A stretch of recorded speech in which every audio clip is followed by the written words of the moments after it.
नर्मदे हर गुरु जी। मात नर्मदे हर।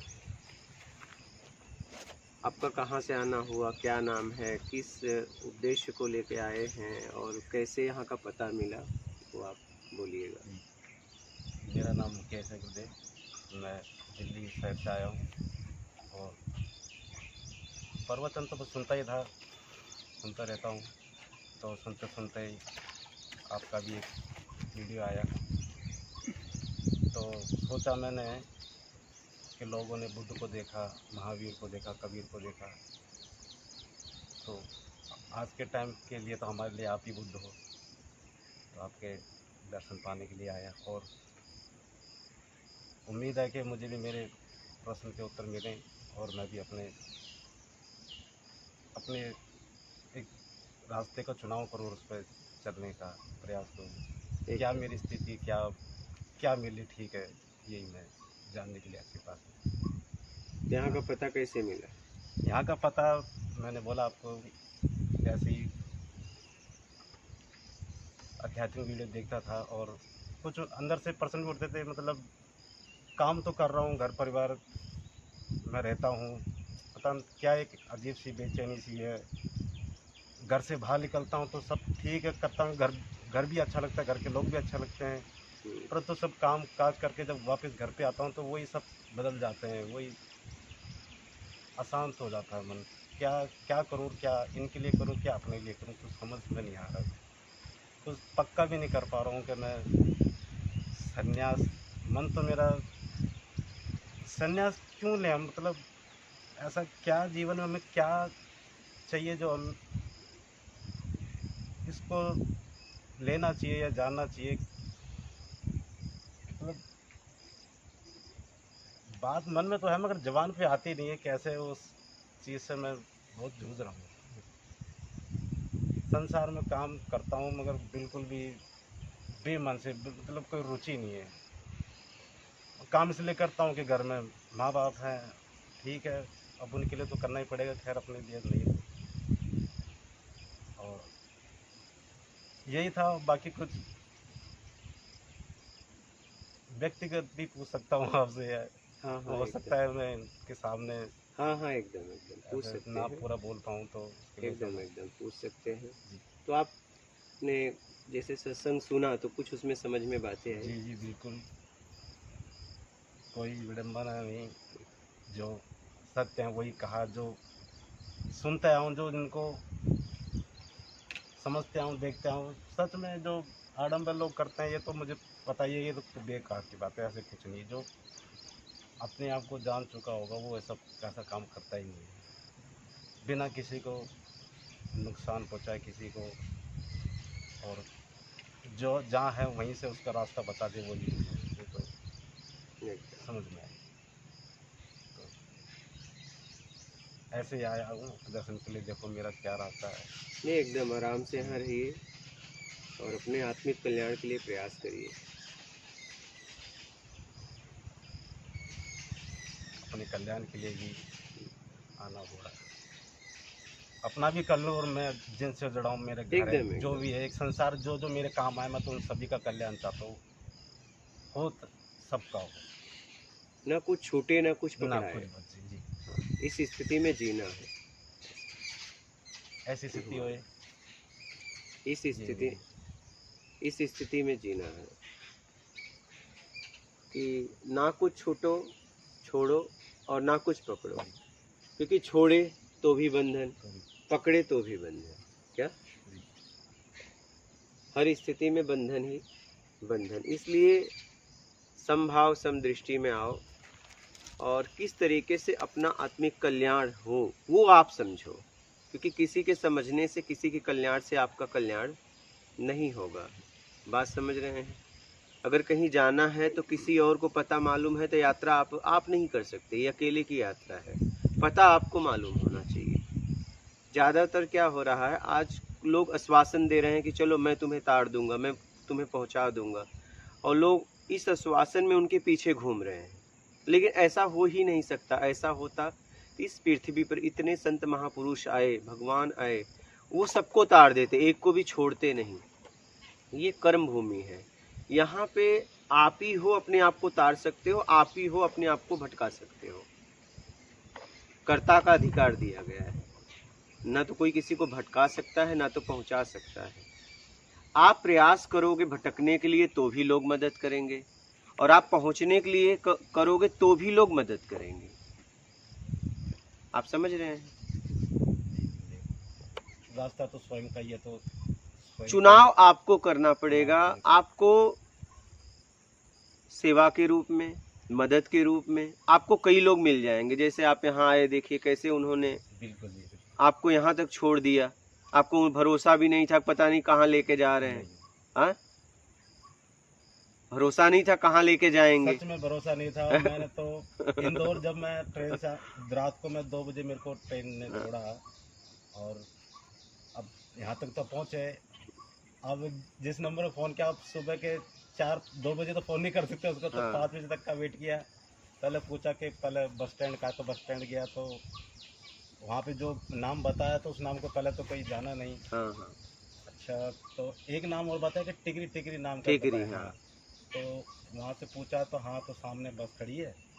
तो उनके कंडक्टर या ड्राइवर साहब को मैंने बोला कि ये जगह है, तो उसको नहीं पता, उन कंडक्टर को तो नहीं पता था, वो जो ड्राइवर सब थे। तो बाद में आया तो उनसे पूछा कि हाँ मैं उसी गांव का हूँ, हनुमान ऐसे कुछ नाम बताया उन्होंने, इधर ही कहीं। हाँ, मैं उनको जानता हूँ। तो निश्चिता का उसने बिठाया। अच्छा। और वहाँ उन्हें टिकरी मोड़ पे उतारा कि यहाँ से आप भोइंदा के लिए चली जाइए, और किसी से भी बोल देना वो आपको छोड़ देंगे, इतना उसने आश्वासन दिया। अच्छा।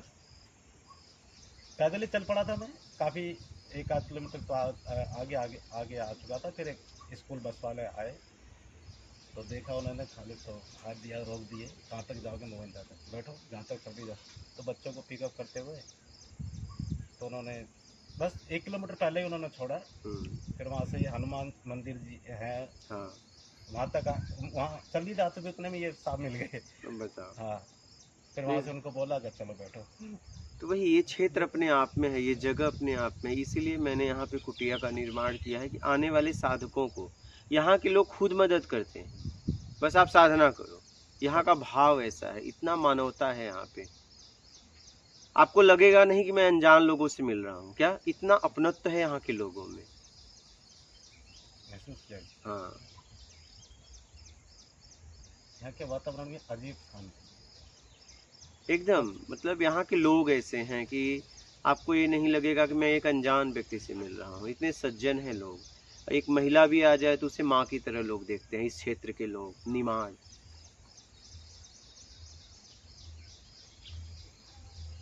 और यहाँ का ऑक्सीजन लेवल बहुत हाई है, क्योंकि यहाँ नीम बहुत है, नीम बहुत है, और सज्जन भी हैं। इसीलिए मैं यहाँ पे कुटिया का निर्माण किया कि आने वाले समय में मेरा शरीर रहे या ना रहे, आने वाले साधकों को परेशानी ना हो, चाहे महिला हो चाहे पुरुष हो। और ये क्षेत्र भी ऐसा है कि यहाँ माँ की तरह लोग देखते हैं बच्चों को, छोटे छोटे बालिकाओं को माँ की तरह देखते हैं। मतलब इनका भाव इतना शुद्ध है। हाँ, अब सोचो ना, आपको देखिए वो आपको कैसे छोड़ के गया वो। हाँ, विश्वास नहीं कर पा रहा हूँ। वहाँ मंदिर में रुके तो वहाँ सब लोग ऐसे हाथ जोड़ के आ गए, जैसे कोई अतिथि आया हो एक घर में। हाँ, वही देखिए।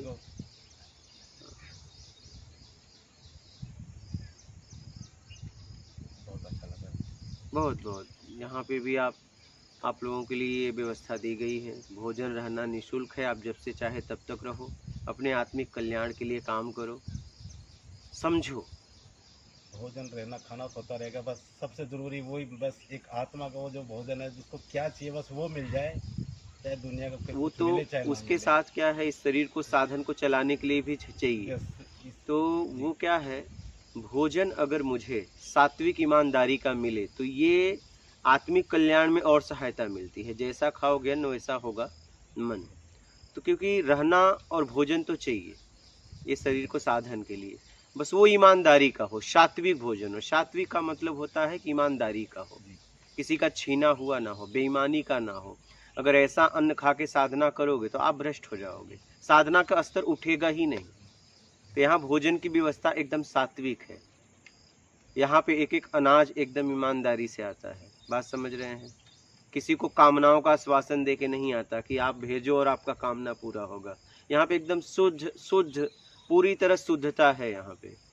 मन में तो मेरे भी वह गुरु जी के मन में वहाँ तो जाता रहूँ, पता नहीं कुछ ले चलूँ।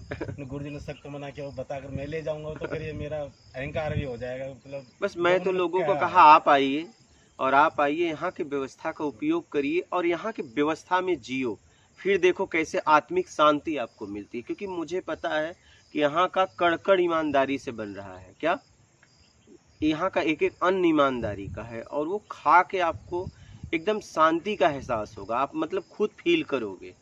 आप आप बाहर चले जाइए और खा के साधना करिए, देखिए। क्योंकि अनाज ही अगर शुद्ध नहीं है तो आपका साधना स्तर बढ़ ही नहीं सकता। बात समझ रहे हैं? अगर अनाज ही बेईमानी का है तो, क्योंकि जैसा आप देखो, जैसा आप शरीर में भोजन देते हो वैसा शरीर में ऊर्जा आती है कि नहीं आती है? जी।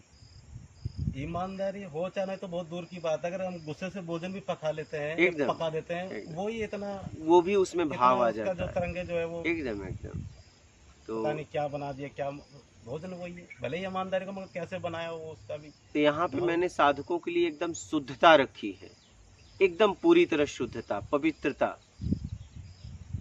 कि एक एक अनाज कहाँ से आता है मैं पता लगा लगा के यहाँ पे रखता हूँ। कैसे आया, कहाँ से आया, कैसे आना चाहिए, मतलब ईमानदारी में ईमानदारी करता हूँ। क्या बात समझ रहे हैं? नहीं तो इस क्षेत्र के लोग इतना जानते हैं, अगर ऐसा नहीं करता तो भव्य आश्रम यहाँ बना होता। ये प्लास्टिक की कुटिया आपको नहीं फिर मिलती। तो हम पहुंच भी नहीं सकते आपके पास, तो फिर तो आपके पास ही लोग इतने हाँ आजू बाजू में होते हैं कि हम लोगों का आना ही दुर्लभ हो जाता है। फिर हाँ, तो यहाँ पे दर्शन उन्हीं से लिया जा रहा है जो बिना कामनाओं का दे। क्या बिना कामनाओं का दे, कामनाओं में ना दे, जो इस मार्ग के मार्गी हैं, शुद्धता से बिना इच्छा अपेक्षा का दे रहे हैं, उन्हीं से लिया जा रहा है। और आराम से जब तक चाहे यहाँ पे रह के साधना करिए, अपने कल्याण के लिए अपने आप को समझिए। मुझे तो विश्वास ही नहीं हो पा रहा है कि मैंने आत्मज्ञानी बुद्ध पुरुष के पास में बैठा हूँ, उनका ज्ञान ले रहा हूँ। तो सब मैंने फ़ोन में देख देख के अब ऐसा सोचता हूँ, अगर मैं अपने पर्सन भी लेके जाऊँ तो किसके पास जाऊँ, ये तो चले गए सब। अब जो बैठे हुए वो इनसे भी बड़े अपने आप को माने बैठे हैं, तो उनसे पूछ के भी पहले बात तो मैं पहुँच ही नहीं सकता वहाँ पे। उनका ऐसा आपने कहा ना, इतना मजबूत आवरण है, इतना ऊंचे ऊंचे महल जैसे उन्होंने आश्रम बना रखे, तो हमारा तो प्रवेश ही जो है मुश्किल से हो पाए। नहीं, यहाँ तो आप निसंकोच बात करिए, निसंकोच खुल के पूछिएगा। यहाँ से जो भी पूछूंगा आमने सामने जो भी एकदम होंगे, एकदम खुल के बात करिएगा, कुछ प्रश्न हुए एकदम खुल के बात करिएगा, खुल के पूछिएगा। जो भी प्रश्न है अपने रखिएगा, जो भी संशय है उसे दूर करिएगा, और आपके प्रश्न के उत्तर आपको मिलेंगे तभी आपके प्रश्न हटेंगे। ठीक है? आप भोजन करोगे तो आपका पेट भरेगा, दूसरा भोजन करेगा तो देख के नहीं भरने वाला है। ठीक है? आपको करना पड़ेगा। इसलिए हमारे प्रश्नों का उत्तर हमारे तरीके से हमें मिलेगा तभी वो हटेगा। इसलिए आप यहाँ निसंकोच आप रह के, जब से चाहे जब तक रह के अपने आत्मिक कल्याण के लिए चिंतन करिए, मनन करिए और प्रश्न रखिए अपने, उसके उत्तर आपको मिलेंगे, और अपने आप में लगे रहिए अपने आप को समझने के लिए। ठीक है? यही सोचता रहा था मैं जा तो रहा हूँ, पता नहीं कहीं ना मिले तो कहीं और चले गए। नहीं चलो कुछ भी हो, उनका जगह तो जाके ही आऊँगा, और जितना टाइम मेरे पास है उतना तो टाइम मैं ही बैठूँगा, समझूँगा और अपने आप को समझने का प्रयास करूँगा। एकदम एकदम अपनी संकोच रहिए और अपने आत्मिक कल्याण के लिए काम करिए, और यहाँ की मर्यादा में, नियम में रहिए। ठीक है? महात्मा।